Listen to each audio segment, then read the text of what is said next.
Mula sa mundo ng sports, halina't mag-food trip naman tayo.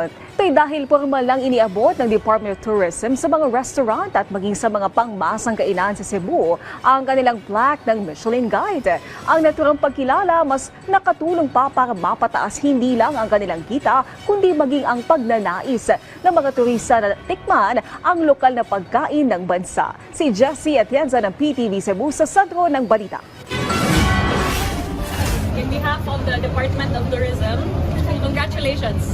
Nagpunta sa paresan na ito sa Cebu City si Department of Tourism Secretary Cristina Garcia Frasco. Ito'y para personal na ihatid ang plaque na iginawad sa kanila ng Michelin Guide Bib Gourmand Distinction. Pagkilala sa good quality at good value cooking sa naturang kainan. Ayon sa store supervisor, mas dumami ang kanilang mga customer matapos inanunsyo na bahagi sila ng mga kainang pasado sa panlasa ng mga inspector ng Michelin Guide. Actually po sir, mas dumami po yung customers namin, lumaki po yung sales and as of now po, grabe busy po talaga yung store namin every day from Monday to Saturday. Kinilala rin ang tanyag na Esmen's Carinderia na matatagpuan sa Barangay Pasil dahil sa kanilang larang o sinabawang isda na patok din sa masa.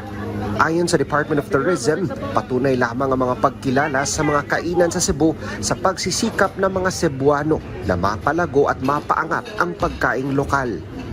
Well, first of all, in a visitor survey that we have conducted among tourists coming into and going around the Philippines, 17% of their spending accounts for food.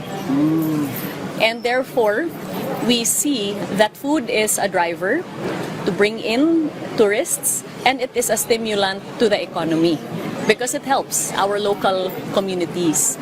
And what we anticipate will happen is that with this attention, global attention being given to our local culinary establishments, that more tourists who have not perhaps considered coming to the Philippines but know the institutional reputation of Michelin will come to the country for that very reason. Sa kabuuan, 6 sa mga establishmento sa lungsod ng Cebu ang nakatanggap ng Bib Gourmand Distinction. Samantala, nasa 12 restaurants naman ang nakapasok sa Michelin Selected 2026 list ng Cebu. Sa isang survey naman na ginawa ng kagawaran, lumalabas na tumaas ang bookings at kita ng mga establishmentong binigyang pagkilala ng Michelin Guide. We did do a post-announcement survey among the establishments and it is reported by them that they have had increased bookings of, in the case of Cebu, up to 90%, increased revenues of up to 80%.